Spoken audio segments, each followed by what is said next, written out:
Hockey का हमने जिक्र कर लिया, अब क्रिकेट का भी कर लेते हैं जी। शाहीनों ने आयरिशमैन्स के खिलाफ कमबैक कर लिया है। प्रोग्राम के आगाज में भी आपको बताया था, दूसरे टी20 में 7 विकेटों से शिकस्त दे दी।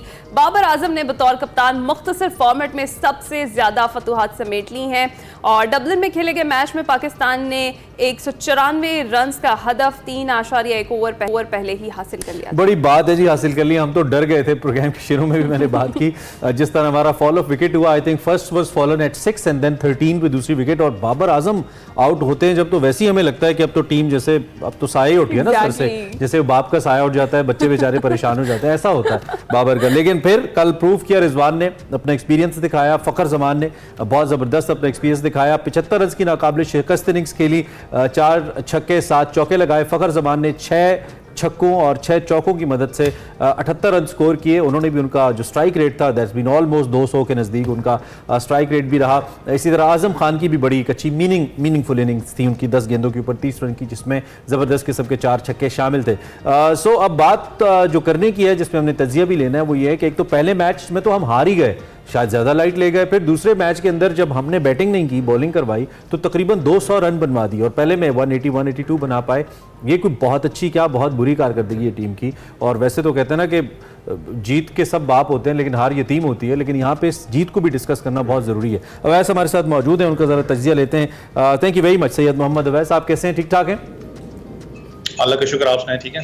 ये महज मेरी फैंस वाली फीलिंग है जो थोड़ी डिसअपॉइंटिंग है, या टेक्निकली भी आपको लगता है कि नहीं, पाकिस्तानी टीम का और आयरिश टीम का ऐसा मुकाबला नहीं होना चाहिए था, या टी20 का फॉर्मेट ही ऐसा है कि कभी भी कोई भी ऊपर आ सकता है? क्या टेक है आपका इसके ऊपर? फैन फॉलोइंग की अगर बात करें तो ऑब्वियसली इस वक्त पाकिस्तान टीम जितना ज्यादा रडार के अंदर आपको नजर आती है, शायद ही आपको ज्यादा स्पोर्ट्स आपको नजर आ रही है। लेकिन एक चीज इमरान भी ऐसा क्रिकेटर, आपको एक चीज अंडरस्टैंड करनी पड़ेगी। आयरलैंड की अगर टीम की बात करूं, they played out class cricketer, चाहे वो मैच की बात करें, पिछले मैच की बात करें। और ये मुझे चले, मैं आयरलैंड के खिलाफ मैचेस भी खेला हूँ, मुझे आज भी याद है जब इनके पुराने कैप्टन होते थे पॉटरफील्ड, वो एक बात करते थे, एक दफा रो पड़े थे कॉन्फ्रेंस के अंदर। उन्होंने कहा था कि हम लोग कंसिस्टेंटली परफॉर्म कर रहे हैं लेकिन हमें स्टेटस क्यों नहीं दिया जाता वनडे का। तब वनडे ज्यादा खेली जाती थी, टी20 उसका स्टार्ट नई चीज हुई थी। तो वो बता रहे हैं कि कितना कैपेबिलिटी उनकी टीम के अंदर मौजूद है। टी20 के अंदर one of the best sides Ireland. अगर हम बात करें क्वालिफायर्स की बात करूं तो आपको जहां अफगानिस्तान नजर आता है, आपको वहीं आयरलैंड की टीम नजर आती है कि हमेशा टॉप ऑफ द लाइन वो नजर आती है। उनके बैट्समैन की बात करें, जिस तरीके से वो क्रिकेट खेलते हुए आए, कल नजर आया कि एग्रेसिव अप्रोच, जो बार बार हम इंटेंट की बात करते हैं, जो पाकिस्तान टीम में कमी महसूस होती है, वो आयरलैंड की टीम में आपको नजर आती है। लोग ये भी बात जरूर कर रहे हैं कि जी 250 स्कोर हो रहा है, चेज हो रहा है, लेकिन शायद उन लोगों को ये भी समझना चाहिए 250 स्कोर लीग के अंदर होता है। जब आप वर्ल्ड कप खेलने जाते हो 250 स्कोर नहीं होता, वहाँ 140 भी 150 भी प्रेशर स्कोर होता है, आसान नहीं होता करना, क्योंकि वर्ल्ड कप स्टेज मैचेस हैं। यहाँ पर गलतियां बहुत है पाकिस्तान टीम के अंदर, इस चीज पे एग्री भी हूँ।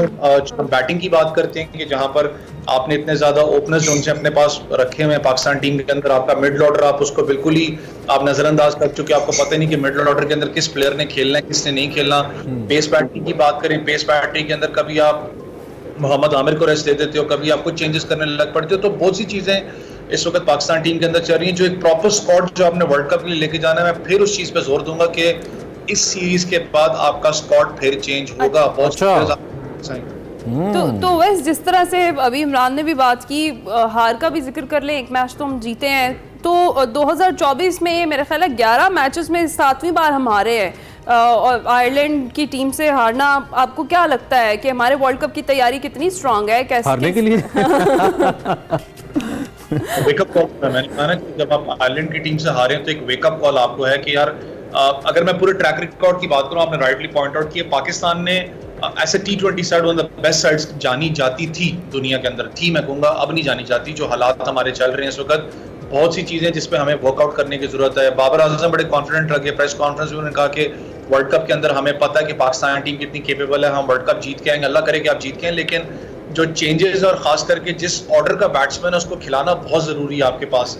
ओपनर्स आपके पास, साइम अयूब पे मैं क्रिटिसिज्म नहीं करना चाहता, लेकिन यार एक अगर आप साइम अयूब कर लें थोड़ा, अब बनता है तो आप नो लुक शॉट को इतना वो सर पे बिठा लिए कि आप ज्यादातर उसी एरिया के अंदर आप आउट, जहां पर स्लोअर बॉल रिसीव होती है वहीं अपना स्क्वायर लेग की तरफ हिट, डीप स्क्वायर लेग की तरफ हिट करने जाते हो, या मिड विकेट पे आप कैच आउट हो, ज्यादातर इनका पैराग्राफ वही नजर आपको आ रहा है। मैं उस हक कि आप रिजवान और बाबर की जोड़ी को छेड़ते, आपने उसको छेड़ा, ठीक है, आप इनको लेके इनको चांसेस बहुत ज्यादा दिए कि मिडल ऑर्डर की बात करें, आपके पास उस्मान खान मौजूद हैं, वो ज़्यादा कंसिस्टेंटली परफॉर्म नहीं कर पाए। मैं बड़ा शॉक था इस चीज़ में कि आपने दोनों मैचेस में उनको खिलाया ही नहीं आयरलैंड में, जहाँ पर आपने उनको कॉन्फिडेंस गेन करवाना था। आप उनको इस सिचुएशन में डालेंगे जहाँ पर आपको या तो डू एंड डाई सिचुएशन बन जाएगी या प्रेशर सिचुएशन होगी कि डू एंड डाई, जीतना या हारना है, आपने आयरलैंड के खिलाफ मैच खेलना है, तो एक प्रेशर सिचुएशन से गुजरता है। मिडल ऑर्डर की बात करें, अभी भी आपका अनस्टेबल मिडल ऑर्डर है। खुदा ना खास्ता अगर बाबर जल्दी आउट होता है, रिजवान आपका जल्दी आउट होता है, फखर आउट हो जाता है, एक बात कर रहा हूँ, तो आपका मिडल ऑर्डर कौन लेके आगे चलेगा? आपको अभी तक कल हमने 2 इतने सीनियर्स इकट्ठे हमने भेजे, वजीर दाखिला और चेयरमैन पीसीबी दोनों इकट्ठे कल चले गए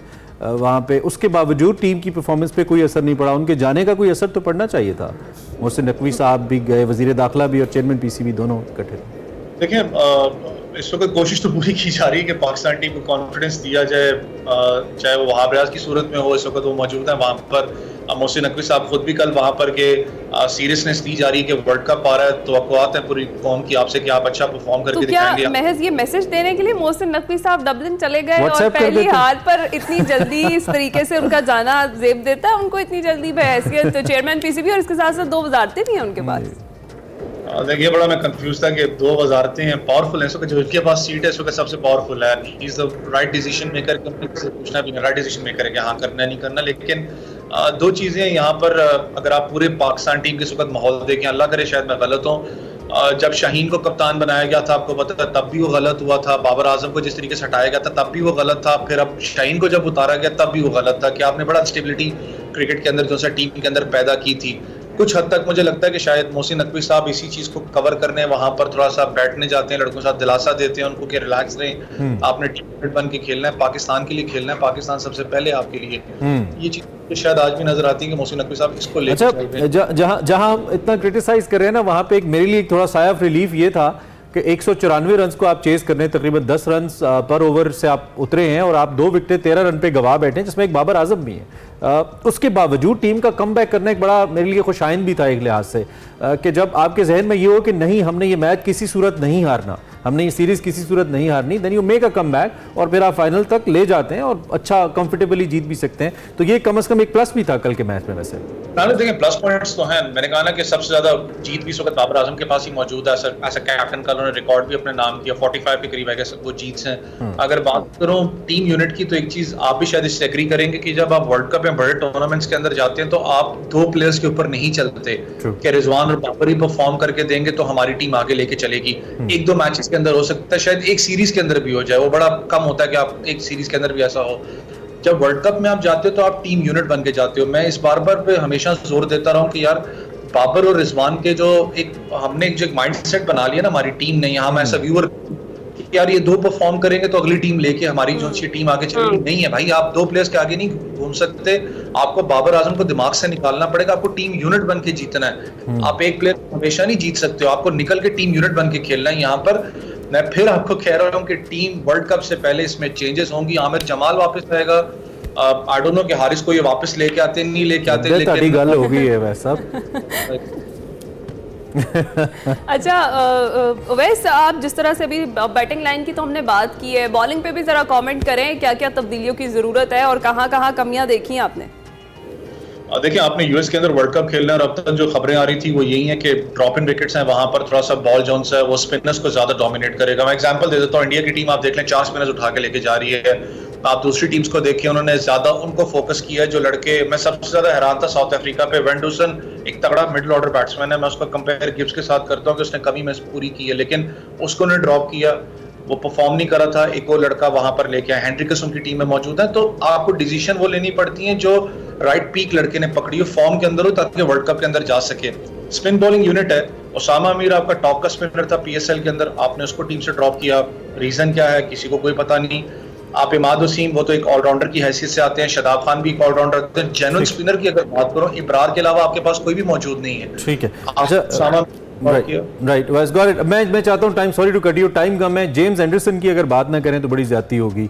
what a era, what a game, what a player England has so far produced. 41 साल की उम्र, 700 विकेटें, ब्रिलियंट। मैं चाहता हूँ in last 40 seconds please comment करें आप। रिटायर हो जो रिकॉर्ड है लिटरली अनब्रेकेबल है, क्योंकि जितनी क्रिकेट आपको पता तेज हो चुकी है और ज्यादा T20 हो चुकी है, रेड बॉल पे इस दफा ज्यादा लड़के फोकस करते नहीं है। This is unbreakable record. और जिस तरीके से एंडरसन का अगर बात करूं तो जब आए थे इंग्लैंड टीम में नए मुझे याद है उनको ज्यादा रेट किया जाता था white ball cricketer as compare to red ball cricketer, लेकिन जिस तरीके से उन्होंने अपने आप को रेड बॉल क्रिकेट के अंदर यूटिलाइज किया इंग्लैंड के लिए, इंग्लैंड ने उनको यूटिलाइज किया इस एज के ऊपर जाके, इतना फिट अपने आप को रखना नो डाउट लॉस है सीरियसली। 41 इयर्स ऑफ एज, ऐसा फास्ट बॉलर आपकी जो बॉडी है वो डिक्लाइन होना स्टार्ट होती है, ऐसा फास्ट बॉलर 32 के बाद थोड़ा सा डिक्लाइन होती है, लेकिन अब फिट रखना 42 इयर्स ऑफ एज पे जाके फिर उसके बाद 700 प्लस विकेटें लेना, मैं कह रहा हूँ इस एरा के अंदर ये अनब्रेकेबल रिकॉर्ड है, क्योंकि टी20 इतनी ज्यादा हो चुकी है, टेस्ट क्रिकेट होती कोई नहीं, इतनी ज्यादा लड़के उसको फोकस नहीं करते। Hats off, he will be missed. और इंग्लैंड को जो एक सीजन जो एक रेड बॉल क्रिकेटर था उसकी England is gonna miss him for sure.